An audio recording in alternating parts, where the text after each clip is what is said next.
Happy hour, everyone. Welcome back to Bloom. I'm so excited today. I'm Julie Cantrell, and we'll be chatting today with Barbara Lynn Probst, a phenomenal author and friend, and I'm excited to introduce you all to her. She has a wonderful new novel coming out April 6th called This Down Between the Notes, and you're going to love this book. Barbara, welcome. Welcome to Bloom. Well, I'm so happy to be here. This is my very first event to bring this book into the world. So it's like perfect because Julie's words are the very first words of endorsement on the book. She didn't know this. We put her first. So this is just meant to be. Well, I'm honored by that. I did endorse the book because I loved the book. And I will admit it's been a while since I've read it. So my memory isn't 100% sharp on all of the storyline. People don't know how long we lead into publication. You know, endorsements and all come months and months ahead of all of this. But it's a beautiful book. And as was your first novel, I love the way you write very lyrically and poetically through your entire novel. It's not overkill.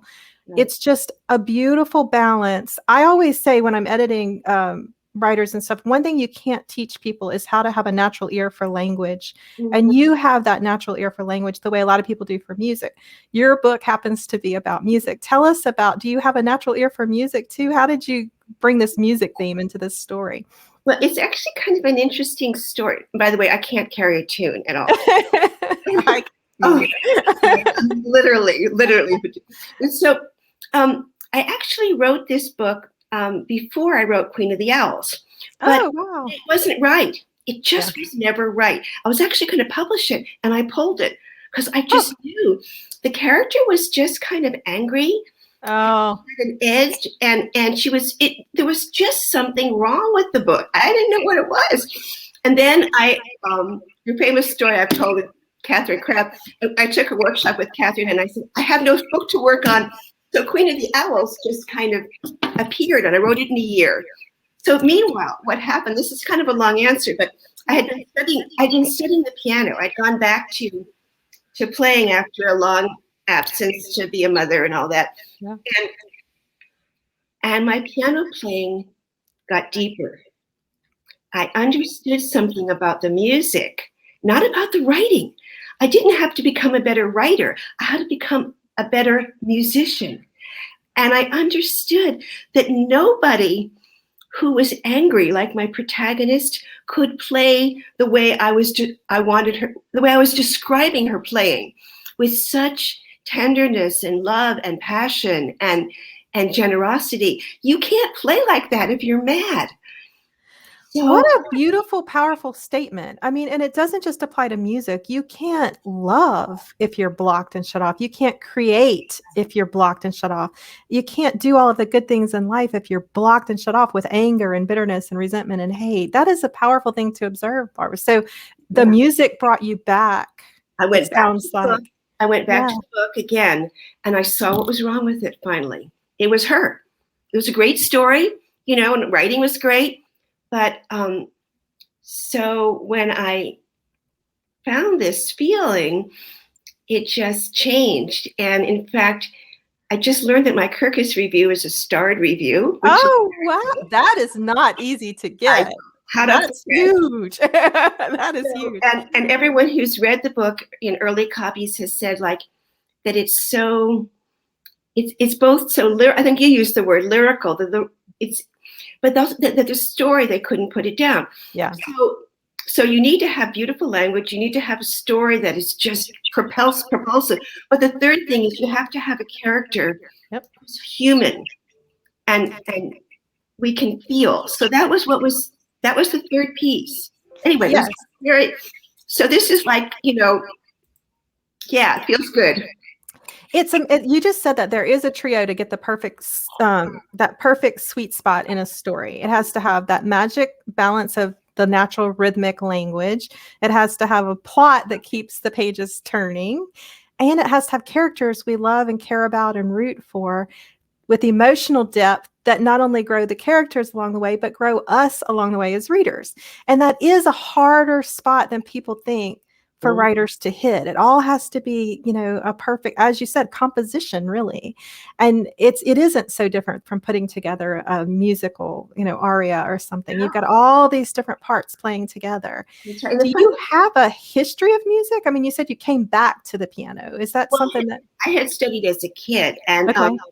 like when I was little, my parents made me take piano lessons. Yeah. I really found myself in the way I used to play the piano was like a typist, like looking at it. I don't know. Yep. So I brought all of that into the book because here's a fun factoid. So the book is framed around this woman. I didn't even tell the story.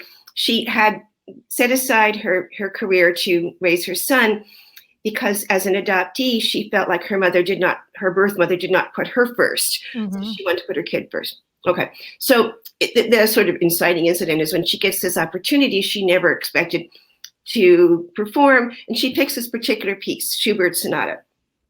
And then, so it opens with the audition and it closes with the concert. So this piece is too hard for me, but I decided I wanted to learn the slow movement before publication date. That's a good goal. And I have. That's awesome. I gotta say, not too shabbily. So I felt like I owed it to Susanna, that's my protagonist.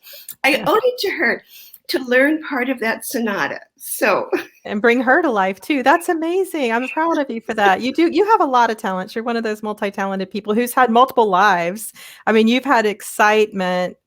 Tell us a little about that. I interviewed Kaya McLaren earlier this week. She's another one like that. That's just this adventurer and free spirit. And I love y'all for that. Tell us a little bit about some of your exciting lives you've lived along the way, things that most people don't get to do. Yeah, I've done a lot of weird things. Exciting things, adventurous things, brave things. I'll just throw out some little. For example, I've lived in a converted sauna, a converted firehouse, a converted police jail cell, a cabin in the redwoods with no heat, no electricity. I mean, I've just done a lot of work. And I've been a teacher. I've been a therapist. I've been a professor. I've been a researcher. I've been a full-time mom. You know what I love about this? I always say we don't have to just be one thing. Society likes to put a label on us and that's it, but we are so much more complex than that. And I love people like you who are brave enough to explore all the different pieces of yourself and set your soul, on that adventure and see what happens. Barbara, I think we do have some questions coming in. Sure. Can we pause for just a second and see what people are saying? I want everybody to feel welcome and free to ask questions as they come in. Yeah. I can't see them right now. Let's see if they'll pop up. Oh, okay. They went away. Okay. We're going to get more in a minute. Okay. Y'all are welcome to ask questions. Feel free to pop in and ask Barbara anything. Barbara, tell us more about the book. So what's the premise of this book? Well, I would say that in a nutshell, it's a woman's search for where she belongs in this world. Mm-hmm. As an adoptee, it's where do I fit in? Mm-hmm. Who am I? Who am I? What does it mean to be a mother? Mm-hmm. A daughter? Is very complex, and I think that you don't have to be a classical pianist or adopted to have to resonate with those questions. The other thing that she wrestles with is she's given this chance to fulfill something in herself.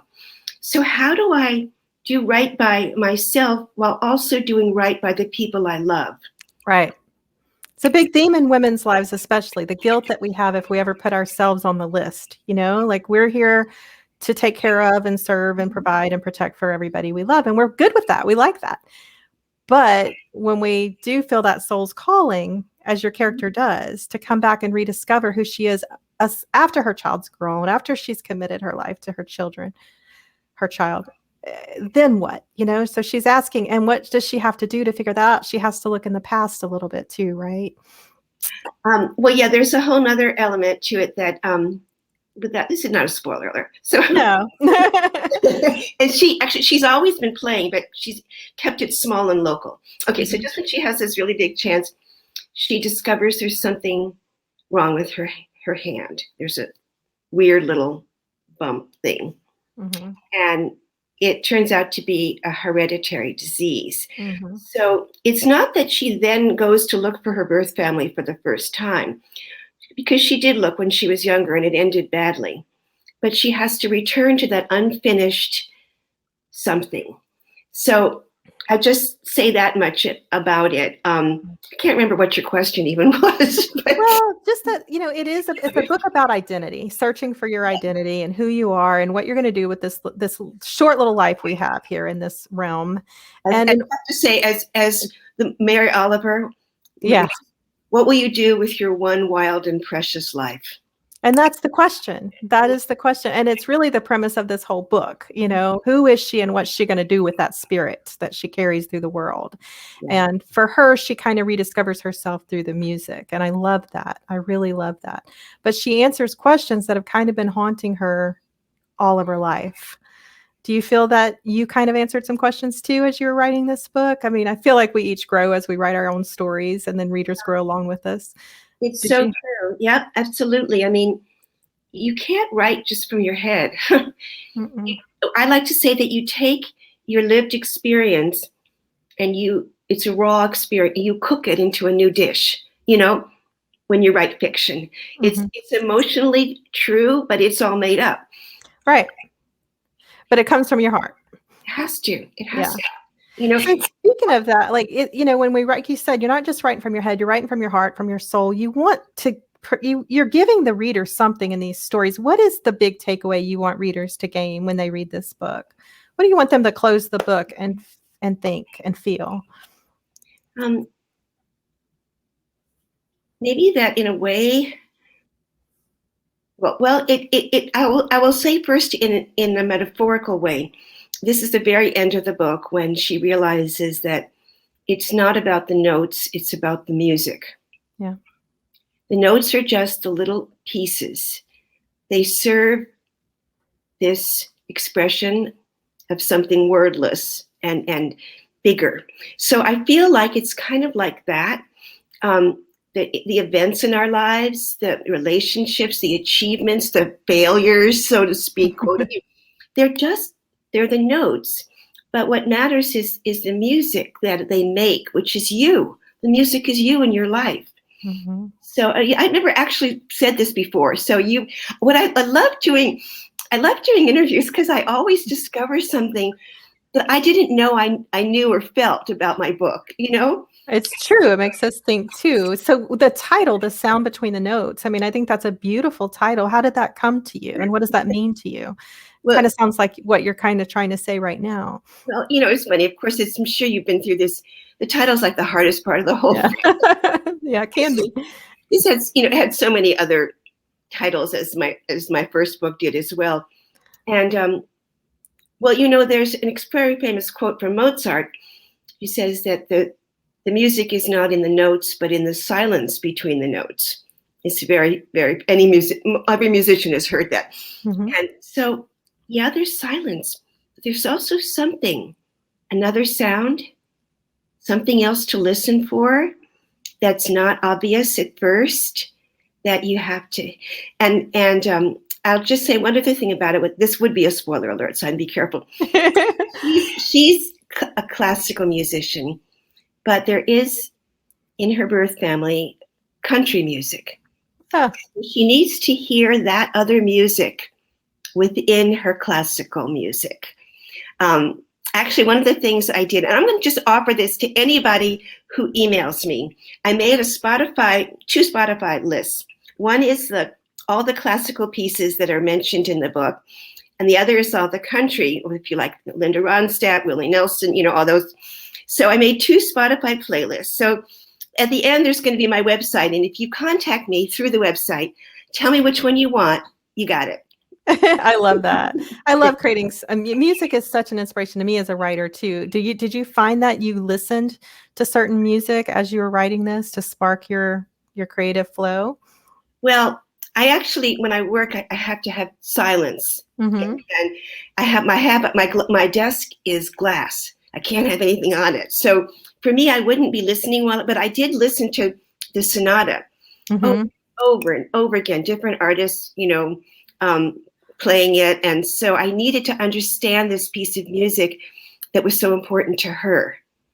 I love that. And in your previous novel, you kind of did the same thing with art, like Georgia O'Keeffe's art. So you've kind of found something that inspires you out in the world, and then you've birthed a story out of that spark. I think that's beautiful. And people are always asking writers, where do we get our ideas? Where do these ideas come from? They just, and you start out with one thing and then it evolves, right? Mm-hmm. Like with Queen of the Owls, I had this feeling about Georgia O'Keeffe. I didn't know anything about her. And the more I went and looked at her paintings in museums. Remember when we used to go to museums? Anyway, we will again. And I went to remember visiting places where she had lived and worked. And the more I got those impressions in my own sort of skin, the story began to appear. Yeah. And I love that. And it too was about a woman kind of finding out who she was and reclaiming her identity and her truth. And so you have a theme in both novels. I've found it's kind of a woman rebirthing or, rediscovering herself in life at a certain point in life, which I think a lot of women can relate to. We do have another question. Let's see. A few comments and questions. Let's see if we can pull some of those up on the thing. Okay. I missed the first part while walking my dogs. Will the book be published in April? I do love the beautiful title. April 6th. But it's just a couple of weeks away, so you can pre-order it. I don't pre-order things that are coming out in 6 months. I just can't. My mother would say, don't buy green bananas. But this is only 2.5 weeks. So I think you're safe to pre-order. Yeah, go ahead and pre-order it so you don't forget. Because I'm the kind that if I don't do it while I'm thinking about it, I'll forget later. So even if I put it into my cart for later, I go ahead and mark it in my carts. Yes. Somebody else is saying they love that you have both classical and country. A real appreciation for I love that too. So many of us get stuck in a certain genre of book or music or film or something, and we don't want to look at anything else. It's so important to broaden our perspective and expose ourselves to all different forms of art and personalities and opinions. Will this be on audiobook, Barbara? It will eventually. Queen of the Owls is going to be coming out in audiobook awesome. in a couple of months. So I'm staggering that. I want to go back to the thing about the two kinds of country and classical. Yeah, because one of the things, I'm giving away all my best lines, but one of the things that Susanna realizes was that there's room in this world for both kinds of music, and you play the one that calls to you. So that's this thing of this acceptance of, different ways of being and different. So that's, anyway, yeah, right on the money on that. So are there other questions? Let's see. I think that's it for right this second, but y'all are welcome to ask more. And Barbara's going to be popping in and out too on Bloom, at least till tomorrow, and checking in. And but she's a member of Bloom here too, and an active reader along with the rest of us. So y'all feel free to communicate with her. And but Barbara, tell us about you mentioned briefly there that the story does involve adoption too. Mm-hmm. Tell us a little bit about why that was important to you to write about in this book. Well, I'm a mother by adoption twice, and I went through my own journey with, one of the characters, it's interesting because Susanna's Texas birth family, they came to me immediately. They were there right from the start because my daughter's birth family was from Texas. They just appeared to me. And her, and it's not them, but something about they were natural for me. Yeah. And the adoptive Susanna's adoptive mother, Dana, is probably the closest to me. But I also, because I was trained as a therapist, social worker, I went through my own journey when I became a mom. I felt at first like I wasn't a real mother. I wasn't legitimate. And well-meaning people would say things to me like, oh, now if you just relax, you'll have one of your own. And they meant well. They always do. You know what is paid with that. But I went through, being threatened, feeling defensive, feeling less, etc. So I feel like I have journeyed through the adoption situation, although I myself am not adopted. And So I don't know how these different themes ended up coming together, but who remembers? but that is definitely an integral part of the story, because Susanna's well-meaning adoptive mother tells her the chosen baby story, how we chose you. But that's a very, for someone who's been adopted, that is not a good story. It means someone else didn't choose me. And so Susanna wants to be chosen as a musician. Being chosen is very important to her. So, and as it is, I have a thing about that. It's just in my psyche. So how that all kind of came together very, very organically for me. It all seemed to fit. Yeah. Sense. Yeah. I like how it kind of all just falls into place. The dots align and the story builds. And it kind of, I also love, I kind of do this in my own stories too. You didn't explore it from the point of view of a mother who had adopted a child. You went from the other point of view, from the child who had been adopted.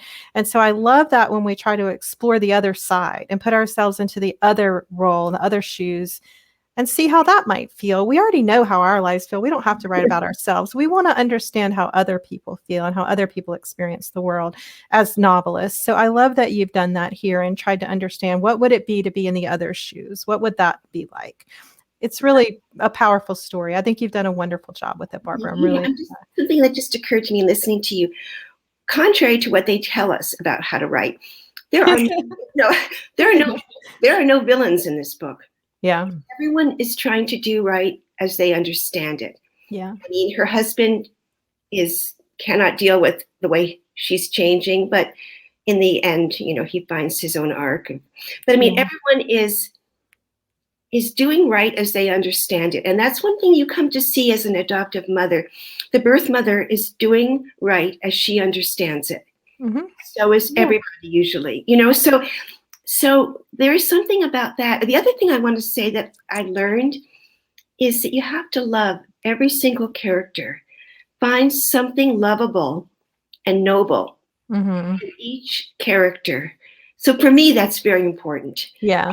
There is no all bad or all good in life. So it is important to have those gray areas. I agree 100%. We are almost out of time, Barbara. Would you like to tell everybody, we've got a special giveaway for them today that you're offering, and how they can enter to receive what it is you're offering them? Yes, absolutely. So first, this is the Sound Between the Notes, which, is this the most gorgeous cover ever? It is beautiful. It's a beautiful cover, title, story, everything. You're going to love it. But I would like you to pick up a copy. But what I'm offering to the winner of our giveaway is a signed copy of my first book, which came out a year ago, Queen of the Owls. It's about a woman's search for self, but through art. And this very cool gigantic refrigerator magnet to remind you about the Sound Between the Notes. So that's the giveaway. But again, anyone who writes to me, I mean, through, let's just say, we'll put it by Monday, maybe. Let's say by Monday, just so that there's an end to it. If you write to me through my website, I'll send you the Spotify playlist of your choice. And you can have both. If you like all music, you can have both of them. Wonderful, wonderful. Okay, and so BarbaraLynnPropst.com is where they can go to get the playlist. Yes. They'll contact you through there and get the Spotify links, but they can comment below the video if they want to enter the Bloom giveaway. And what they need to do there is tell us a piece of music that you like, guys. Any piece of music that you like, and you'll be entered to receive Barbara's first novel, which was also phenomenal, called Queen of the Owls. I will be announcing all the winners to all of our week's giveaway on Saturday. So take time to work back through the week's posts. We have 4 wonderful authors that we've interviewed this week, and they're all wonderful chats. And I think you'll enjoy all of them and discovering their work and their books. And there's giveaways peppered all through the week. So take your time and go through all of that and enter. I will announce everybody tomorrow, but I do want to give a shout out really quickly to Christiane Hunter. She is a novelist in her own right. She writes wonderful Regency romance. She's written more than 10, 12 novels now. And Christy has partnered with Lindsay Ann Brackett, another novelist, and they have a company called A Rough Draft Life. And she has saved me this week by handling all the behind the scenes tech work. So Christy, thank you for doing that for us. You've done a wonderful job. And if anybody needs tech support with this kind of stuff, contact Christy and Lindsay at A Rough Draft Life. But Barbara, thank you for being here with us. Thank you. I have to say, Julie and I met in Jefferson, Texas. Yeah. Panel. She's just amazing. She's really, I mean, you wouldn't know she's planning a wedding during I am. this whole thing. So, yeah, life is crazy always. But Barbara, yeah, it's been a pleasure to get to know you and to support your work. I really do enjoy your writing tremendously. Is there anything else you want to tell readers before we end this chat today? Just stay safe and well. It's been a year and we are still here writing and reading and sharing communion and fellowship here on Bloom. So thank you all for being here with us. Have a wonderful, wonderful afternoon. Thank you, Barbara, very much. Congratulations.